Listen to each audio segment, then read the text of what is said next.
The skies over Ukraine burn, not with the dull thud of artillery, but with a searing white-hot fury. Ukrainian forces have unleashed a new weapon, Dragon drones. These are not your typical military drones. They carry a payload unlike any other thermite incendiary bombs.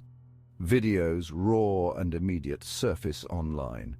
They show these drones hovering like birds of prey, then they strike. The white-hot mixture plummets, engulfing Russian positions in a torrent of molten metal.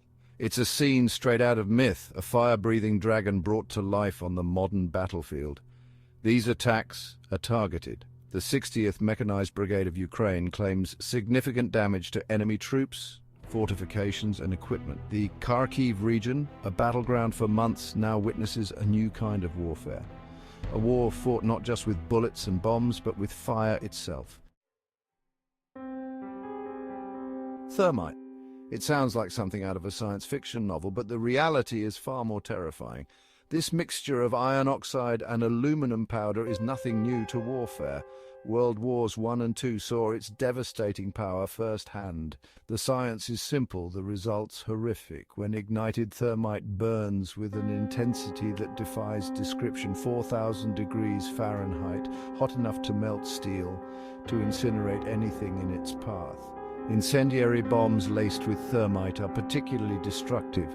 The molten metal clings to its victims, burning through flesh and bone. It's a weapon that leaves little to the imagination. Imagine this. You're a Russian soldier, dug into a trench. The constant fear of artillery is ever present. Then you see it. A small drone, almost insignificant against the vast sky. But you know what it carries. The fear is different. It's not the concussive blast of a bomb, the shrapnel tearing through the air. It's the terror of fire, of being consumed by a heat that melts metal. The Dragon drones are more than just weapons. They are instruments of psychological warfare. The sight of those fiery trails descending from the heavens is enough to break the will of even the most hardened soldier.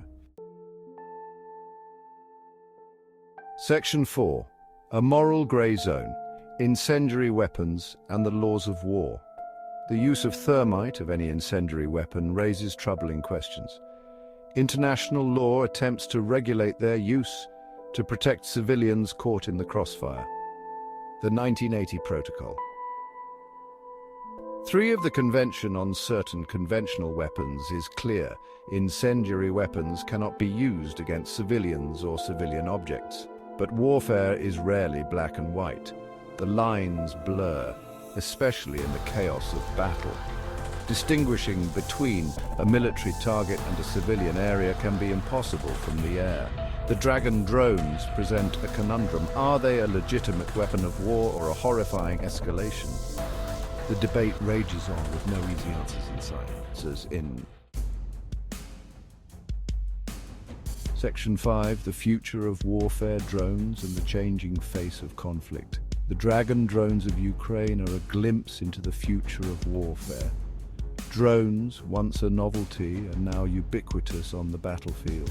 They are the eyes in the sky, the silent assassins delivering death from above. But the Dragon drones represent something more. They demonstrate the evolving nature of warfare itself.